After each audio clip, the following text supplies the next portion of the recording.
What did South Korean President Yoon Suk Yeol say when he was arrested?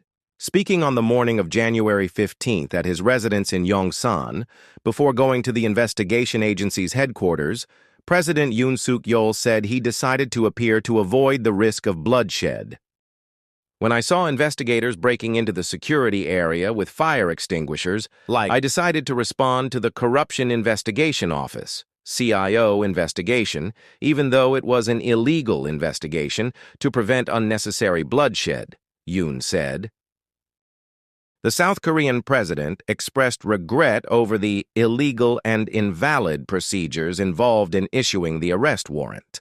The rule of law has completely collapsed in this country, he said. Although I am facing these disadvantages, I sincerely hope that no citizen will have to suffer such injustice when facing criminal cases in the future. The investigation agency arrested Yoon at 10:33 a.m., marking the first time a sitting South Korean president has been arrested.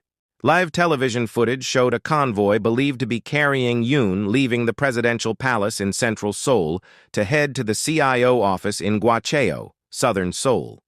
Mr. Yoon was seen getting out of the car and entering the CIO office for questioning.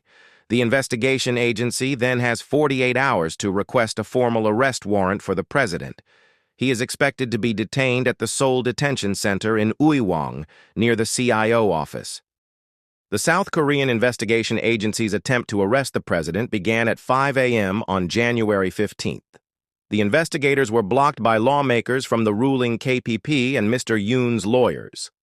Some investigators tried to enter the presidential compound via a nearby hiking trail. The investigation team was then blocked by the Presidential Security Service, which set up a vehicle barricade near the entrance, forcing investigators to climb over it using a ladder. Meanwhile, police warned over loudspeakers that any attempt to resist during the execution of the arrest warrant for Mr. Yoon could result in punishment. Outside the palace, police estimated that about 6,500 Yoon supporters had gathered. Police deployed about 3,000 officers to maintain order. Some clashes broke out between investigators and Yoon supporters. Rescue workers arrived at the scene to provide first aid to a middle-aged woman. Earlier this month, investigators tried unsuccessfully to arrest Yoon after a 6-hour standoff inside the presidential palace. Yoon, who has been suspended since being impeached by the National Assembly on December 14th, faces charges of rebellion and abuse of power. He is accused of sending troops into the National Assembly after declaring martial law on the night of December 3rd to prevent lawmakers from voting down the decree.